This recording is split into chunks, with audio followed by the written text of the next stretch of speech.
મારી સાથે અડપલા કરવાનું ચાલુ કર્યું ને મેં એને ના પાડી એટલે ગુસ્સે થઈને એમ કીધું કે આ તો બધું કરવું જ પડી કે તમે આવ્યા તમારી મરજીથી પણ જશો અમારી મરજીથી. એટલે હું તો જંગલમાં ફસાઈ ગઈ હતી એટલે પછી મારે એમ કે બળજબરીથી ના મારી ના હોવા છતાં બધું કે એમ કરવું પડ્યું. અને પછી અવારનવારની વાત કરવા લાગ્યા ને કે મારા મેં કીધું હું ત્યાંથી સુરતથી આવી ન ગયું ને મારે મેં તો જિંદગીમાં પ્રોબ્લેમ પડે ને તો એના ત્યાં માણસ હતો એના જોડે એ કે લગ્ન કરીને તારે રહેવાનું અહીંયા આશ્રમમાં ને મારા પતિને છૂટાછેડા આપી દે ને એવું બધી વાત કરી. પણ મારે એ બધું કંઈ કરવાની કંઈ જરૂર જ નહોતી. મારી પતિનો કોઈ પ્રશ્ન જ નથી ને એમ.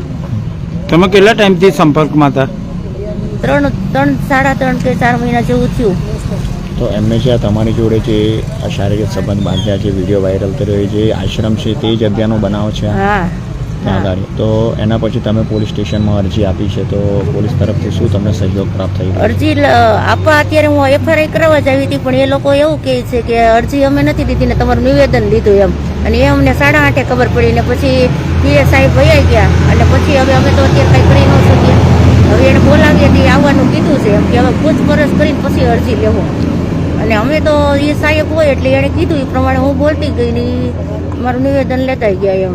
આગળ તમે શું અપેક્ષા રાખો છો ન્યાય માટે? તમે શું કરશો? બસ મને ન્યાય મળે કે ભાઈ આ સાહેબો છે એ જ આપણા ભગવાન કહેવાય, મા બાપ તરીકે કહેવાય. એ હરખો ન્યાય આપે તો સારી વાત છે એમ.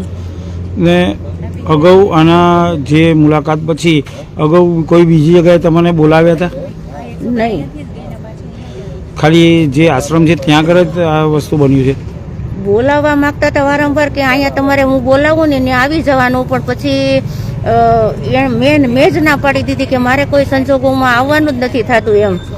એટલે પછી પૈસાની માંગ કરી. પૈસાના માંગની મેં ના પાડી અને આવવાની ના પાડી એટલે એ લોકો એમ કીધું કે હવે હું અમે જોઈ લેશું એમ. પછી એને થોડા દિવસ પછી વિડીયો વાયરલ પાડી દીધો, વાયરલ કરી દીધો એવી મને જાણ મળી. પણ એટલે આગળ કંઈ વધે નહીં એટલે હું આ FIR કરાવવા આવી એમ કે ભાઈ મારે ગમે એમ કરીને FIR કરાવી છે એમ કે બીજી મહિલાએ ટોર્ચર ન થાય ને હું નો ટોર્ચર થાવ અને કોઈને કંઈ વાંધો ન આવે એમ. હવે આના સાથે જે તમારા સાથે જે બનાવ બન્યો છે કે એવી કોઈ બીજી મહિલા પાસે બન્યો તો એને તમે શું કહેવા માંગશો?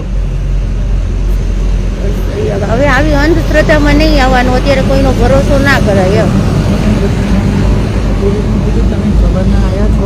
સવારે તમે કેટલા વાગે આવ્યા હતા? સવારે 10 વાગે આવ્યા હતા અમે અહીંયા. તો હમણાં સાંજે કેટલો ટાઈમ થયો તમે રાતના?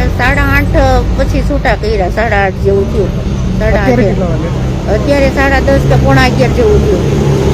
તો હાલમાં તમારા જોડે ન્યાય નહીં મળે તો તમે ક્યાં જશો? ન્યાય નહીં મળે તો પછી અમે આગળ જે ગાંધીનગર કે ગમે ત્યાં જે લોક પ્રમાણે થતું હશે એ પ્રમાણે કરશું એમ.